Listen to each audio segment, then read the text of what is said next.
Next on Ebert and Roeper, Prince Charming. Mike Myers in Shrek 2.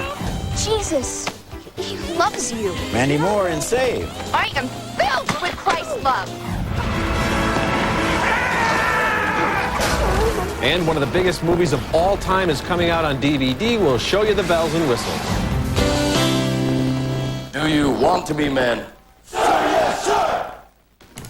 Do you want to be men? Sir, yes, sir! Val Kilmer and Rachel Lee Cook are Stateside, plus one of the best movies about the making of movies that I've ever seen. I'm Roger Ebert. And I'm Richard Roeper. Our first movie is Shrek 2. We had an early review on last week's show. It opened on Wednesday to some big box office. This film is sure to gain an Oscar nomination for Best Animated Feature. Yes, the characters are inspired creations, the animation is state-of-the-art, and the sight gags are great, but the Shrek movies wouldn't work if the actors weren't brilliant.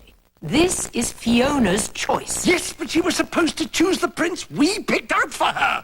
I mean, you expect me to give my blessings to this thing? Fiona does, and she'll never forgive you if you don't. John Cleese and Julie Andrews are inspired choices to play Fiona's parents. Another new character for Shrek 2 is Puss in Boots, voiced by Antonio Banderas. Now, ye augur, pray for mercy from Puss in Boots. Ooh, I'll kill that cat. One of the things I love about both Shrek movies is the attention to detail. You'd probably have to watch Shrek 2 3 or 4 times to catch all the nifty little jokes crammed into every corner of the screen. Check out all the puns and sight gags on Romeo Drive in the Beverly Hills-like kingdom of Far, Far Away. Hey, ladies, nice day for a parade, huh? Yeah, you working that hat? And we get all kinds of twisted takes on familiar storybook characters. There's something inspired about a fairy godmother who's more like a crime boss than a sweet little wish granter. And you won't believe what makes Pinocchio's nose grow. I think I'll just leave it at that. The original Shrek took a very creative route to a typical fairy tale ending, so in a way, the sequel makes a lot of sense. The Shrek series is all about turning those traditional tales upside down, and Shrek 2 is that rare sequel that's worthy of its predecessor. This is a great family film. You know, I completely agree with you, and I like what you said about the voice talent, because in the earlier days of animated films, they just got anonymous actors to do the voices, and nobody paid much attention to who it was. But then, starting with those Disney pictures like Beauty and the Beast, Little Mermaid, Lion King, suddenly you began to get recognizable voices, and sometimes the animated characters looked a little bit like the actors who were voicing them. And it's become a whole new branch of show business. In this movie, Eddie Murphy's donkey is one of his best comic performances. Well, you know, and Eddie Murphy's had such a string of bad films, live-action films recently. I don't know why he can't channel that great comic energy and delivery he has into other films, but I'm glad he's doing the donkey character here. You know, there's even a good performance from Larry King as the voice of the ugly stepsister, and I don't know if that coincides with what you're saying about how sometimes the voice people look like the characters they're playing or not. What kind of thought process went through their minds when they said maybe Larry King could play the stepsister? I don't know, but they maybe should have given her some nice suspenders. Our next movie is Stateside, starring Jonathan Tucker as a rich kid who gets in a bad car crash and narrowly escapes jail when his father makes a deal for him to enlist in the Marines instead. Drill instructor Val Kilmer makes a man out of him during boot camp. I want my boy to be trained hard. I want you to be trained hard. Not because you could die out there so much, but you might survive and fall in love with a foreign girl with an overbite. Visiting a friend in a mental hospital, he meets a schizophrenic rock singer played by Rachel Lee Cook, and it is love at first sight.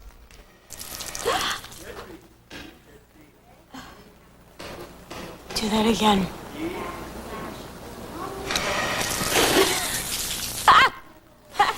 His millionaire father, played by Joe Mantegna, is distant and angry most of the time and in no mood to humor his son's love for the schizophrenic. What are you doing? Who is that spacey girl? Is she a mental patient? She's an actress and a mental patient. And I'm asking you if she can stay here while I'm away. Well, let me give it to you straight, Mark. No. And are you a Marine these days or what? The movie's writer-director, Reverge Anselmo, says it's based on a true story, and that may be, but the story hasn't been formed into a very convincing movie. The dialogue sometimes sounds like free-form poetry. It's a little hard to understand, and the hero's love affair seems less like romance than like he's stubbornly trying to prove something to himself. At the end, when he returns home wounded from Lebanon, the conclusion feels incomplete and unconvincing. There are good performances all the way through, though, especially by the two leads, and Stateside doesn't lack a sense of urgency, but it isn't told in a way that lets us really feel involved. Thumbs down. Well, thumbs up for me. You said the ending was incomplete and that made it unconvincing. I thought that made it convincing. It felt authentic. And I get what you're saying about how it kind of rambles around and sometimes doesn't feel like a realistic story, the kind of free-form verse at work there. The thing I didn't like about the ending is the fact that, not that it's incomplete, but that it doesn't look as if they filmed everything they wanted to film. Oh, I think they did. I think they really did. And I really, really liked, Roger, the supporting performances. The two young leads are good, but Val Kilmer as the drill instructor, good, yeah. I think, is one of his best performances. And, you know, you get Ed Begley Jr.'s in there and Carrie Fisher. So there's a lot of veteran actors doing the character roles, and I think that Begley adds some and meat Fisher to the don't story. do anything that's really that important. You know, I wish that they had kind of carved away the extra stuff and gotten into the main line of this relationship between this guy who's trying to learn responsibility and then applies it by becoming responsible to a person who really maybe doesn't need his attention. Well, and I think, that's an interesting situation. But I think it addresses that in a good, strong way. Okay, our next movie is Saved, and this is an early review. This film confirms my belief that Mandy Moore isn't just a pop singer with an attractive screen presence, she's a real movie actress. Moore breaks out from the normal sweet girl role she's done with a juicy, evil performance as Hilary Faye, the self-righteous superstar at a Christian high school. She's like a teenage version of those middle-aged shrews you see campaigning against satanic rock music and free speech, things like that. Jenna Malone is Hilary Faye's former best friend, Mary. So are you not going to accept our intervention here? Kidnapping? No. You are backsliding into the flames of hell. You've become a magnet for sin. We've all witnessed it. Sure. Veronica acting all pure. What about last spring break at the Promise Makers Rally, huh? Macaulay Culkin has his best non-kid role as Hilary Faye's brother, who strikes up a romance with the school's lone Jewish student, Cassandra.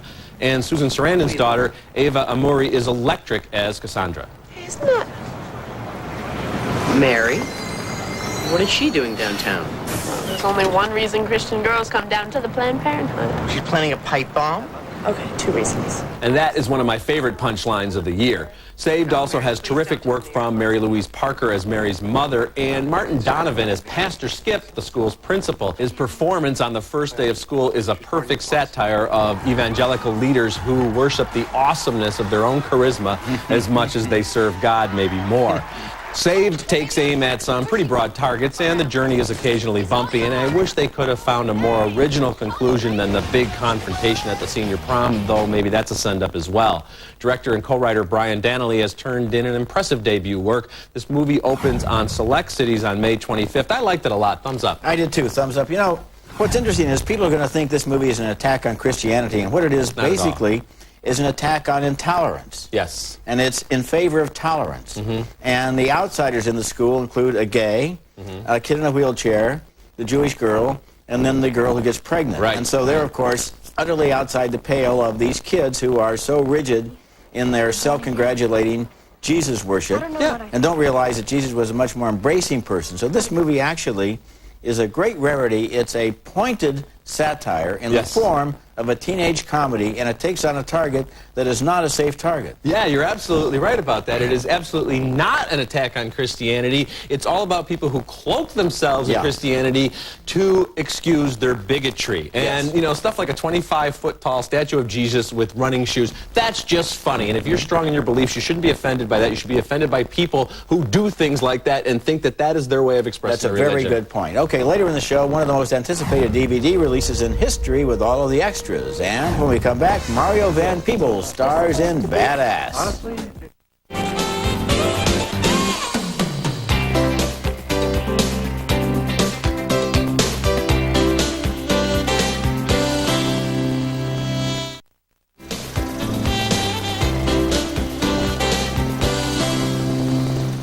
I'll use my own bread. Oh, no, man. Nobody uses their own money to finance a movie, man. What if the movie's a bomb or you spend your money on it, you can't get a distributor? I can raise $72,450. Make that $72,000. I haven't paid next month's rent, but that's enough to get the train rolling. I get the train rolling, investors are going to see we got something good, and they're going to jump on board. Mario Van Peebles plays his own father, the legendary filmmaker Melvin Van Peebles, in Badasssss, the spellbinding story of a turning point in movie history. Sweet Sweetback's Badasssss song, made by Melvin in 1971, was the first film to show an outraged black man fighting back against white society. It was an enormous hit, and by pulling no punches, it created the blaxploitation market, although it was not an exploitation film. Mario's new film, Badasssss, tells the story of how his father's film was made. One of them Black Panthers? Boy, What are they holding you for? Grand theft. They saw us with all that equipment. They figured it must have been stolen, so they impounded all of it. Here the father, played by Mario, uses his 13-year-old son in a scene from early in Sweetback's life. The boy was raised in a brothel. We got a movie to shoot. Scene 2, opening sequence. Young Sweetback loses his virginity. That's Cleo Thomas as the young Mario. Badass is not only good as itself, but it's one of the best movies I've ever seen about the making of a movie, and the only one whose director was an eyewitness when that original movie was being made. Melvin Van Peebles disguised his film with pornography to get around the unions. He bounced checks and intimidated his crew to keep them on the job.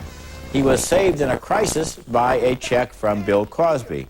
But the movie almost didn't get released. It opened in one theater in Detroit, but the Black Panthers turned up for a second show, and Sweet Sweetback became a phenomenon. It and Badass are both about the same thing, sidestepping the system to get the black experience on the screen. Badass opens in New York and L.A. on May the 28th, and then it goes wider. Thumbs up. Big thumbs up for me. This is one of the best movies of the year. Yes, it is. It's wonderful. You are so right. It is so knowing about low-budget filmmaking and all these things that had to go on. And the stuff with Bill Cosby is hilarious, of course, because it's true. And you mentioned the Black Panthers getting behind this film. And it's funny, and it's smart, and you have somebody who's playing his own father with scenes where he's got a version of himself. I mean, there's a lot of psychoanalysis going on here, and it is not some, oh, my father was a wonderful man. He was a wonderful man. He is a wonderful man, an interesting guy, but also deeply flawed, and the film doesn't pull away from any of that. It doesn't. He's kind of frank about his father and about issues he had, and he has a character representing his mother who doesn't think Mario should be treated that way, and so there's a lot going on here, but there's another thing. Usually in movies that are about movies, it's all about action and the camera rolls and people are... A lot of this takes place in the editing room. Yes. And where the editor tries to walk out. The father says, you're not going to leave now, you're the only one who knows what all the cuts are. Or another scene where they're trying to get enough film to finish the movie. Or other scenes where he's dealing with craft people and with union people. I mean, it's about the nitty-gritty of filmmaking. Yeah, and there's not one scene where this movie misfires. Okay, next movie. Twist takes Charles Dickens' Oliver Twist, changes the venue from 19th century London to 21st century Toronto, switches the narrative from Oliver to the Artful Dodger, and turns the motley pickpockets into heroin-addicted pretty boy whores. I guess they figured it had already been turned into a musical. Nick Stahl from Terminator 3 plays Dodge, and Joshua Close is Oliver, a teenage runaway. I don't know if you're interested, but do you need a place to crash tonight? Really? Yeah, man. Dodge. I'm Oliver. Gary Farmer gives what I think is the film's best performance as Fagin, who's now an abusive pimp who runs the crummy boarding house where the boys shoot up dope and crash at the end of their shifts on the streets. I just wanted to tell you. Listen. Why aren't you out working? Listen, I'm trying to tell you, I'm not... You think I don't know when you're not out working? That's nothing compared to what you got coming from Bill. Now, Dodge is supposed to be the ringleader of the group, but he's so drugged out and moody that he comes across as not terribly bright and charisma-free. It's hard to believe he could pull a kid off the streets and have him turning tricks just like that. Twist also suffers from an endless hunger to shock for the sake of shocking. A back-alley confrontation between Dodge and his brother is grotesque and pathetic. I'm sure that's what director Jacob Tierney was aiming for, but it springs so unnaturally from the preceding scenes that it carries zero emotional impact. Twist tries to be creative and profound, but I think it fails miserably. I like this movie a lot, and I thought that it was very daring. It's not really based on Charles Dickens, except for some of the names. And it's not really about sex. What's interesting is it doesn't have any explicit sex. It's about the occupation of providing sex. It's about sex workers, and it's about homeless boys, and it's about how they don't really have any place to turn, and it's about rich people who take advantage of them. And so it has a real social conscience, and I think the acting is especially powerful in those scenes. I think the acting is dead. I think it's limp, and I understand... This is a movie about depressed, frightened people, so they're not going to be jumping around and No, I'm not asking them to jump around. I'm asking for them to convince me that they're really in these precarious situations where there's nowhere else to turn. And I didn't see that. I really didn't see that in this film. I didn't see that these characters, these kids, didn't have any place else to turn. They didn't, though. Where else? What about this kid the Oliver kid was picked up and brought into this environment?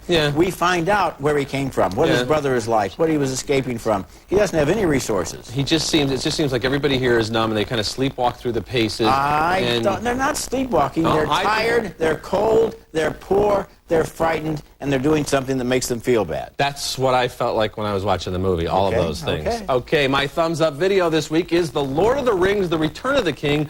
This was the crown jewel in the Lord of the Rings trilogy, winning 11 Academy Awards and becoming just the second film to gross more than $1 billion worldwide. As a standalone film, I think it's the best of the three, with memorable and epic battle scenes and emotionally powerful resolutions for more than a half dozen storylines. You gave us your word. I hold your oath fulfilled. Go. Be at peace. The special features include 3 documentaries, The Quest Fulfilled, a director's vision, with interviews with director Peter Jackson and nearly all the major cast members. As in any good story, just before it gets better, it gets a lot worse. A filmmaker's journey, the making of The Return of the King, which includes Jackson's original presentation when he was pitching the film. And the first words out of his mouth were, "Aren't there 3 books? You should make 3. And a National Geographic special on the movie. We also get some pretty neat character studies of Aragorn, Samwise, and the White Lady of Rohan, and a great feature on the creation of digital horse doubles. Even with all those Oscar wins, Return of the King didn't get a single nomination in the acting categories. I think Sean Astin, Viggo Mortensen, and Ian McKellen are among those who did award-worthy acting. Return of the Kings is in stores this Tuesday. I know the fans are going to gobble it up, but do remember this. A special extended version with new footage and lots more bells and whistles is coming out later this year. I think people are getting a little tired of buying a DVD and finding out they have to buy another one. And, you know, this later one is going to have 4 discs in it, and you almost have to ask, how much do you really want to know about one movie? Well, in the case of Lord of the Rings and the hardcore fans, and we know there are legions of them, I think they'll buy this one, they'll buy the next one, and then they'll buy the trilogy when it comes out on the accordion-sized set that will take up the next 6 years of your life. To which I offer 3 words of advice: get a life. Coming up next, we'll have more movies new on DVD, including the movie with Arnold Schwarzenegger's dramatic debut.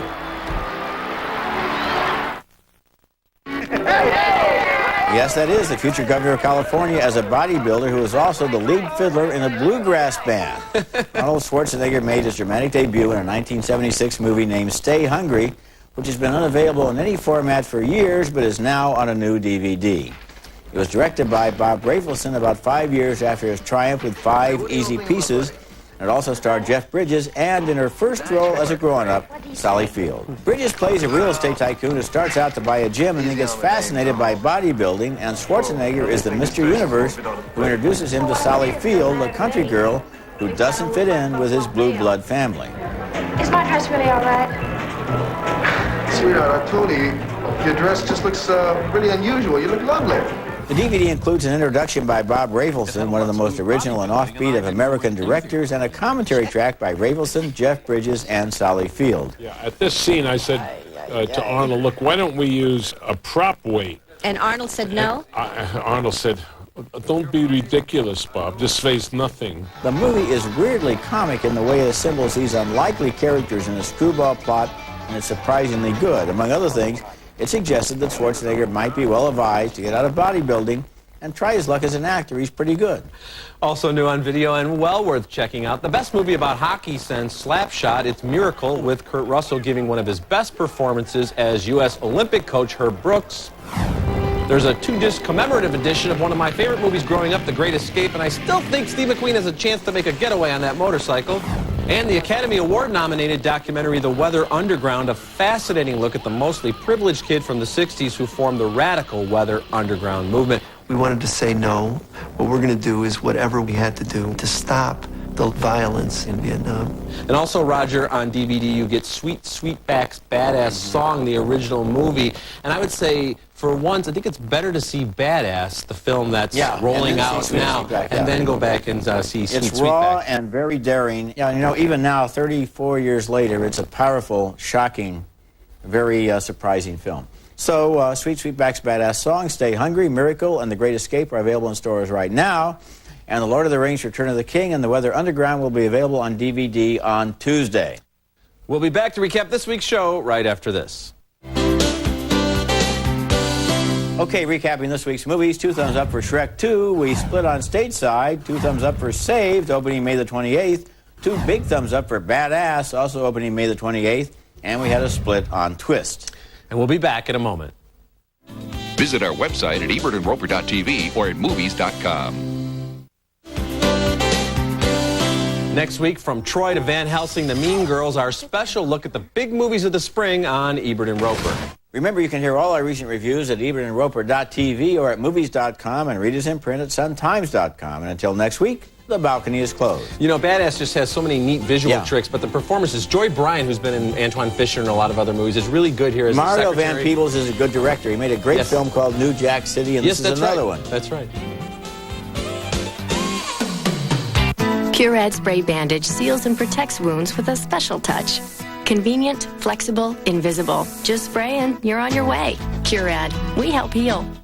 I get hot flashes, night sweats. Try All Natural New Phase with more of the plant estrogens clinically shown to reduce menopausal symptoms. New Phase. Get more out of life. The lowest prices of any national chain just got lower. Look for Click 6 web bargains at Motel6.com and save big when you book online. Introducing Odor Eater's unique Zorbatex technology. It absorbs sweat and destroys foot odor on contact. Closed captioning for Ebert and Roeper is brought to you by Miracle-Gro Moisture Control Potting Mix. It grows plants twice as big and takes the guesswork out of watering.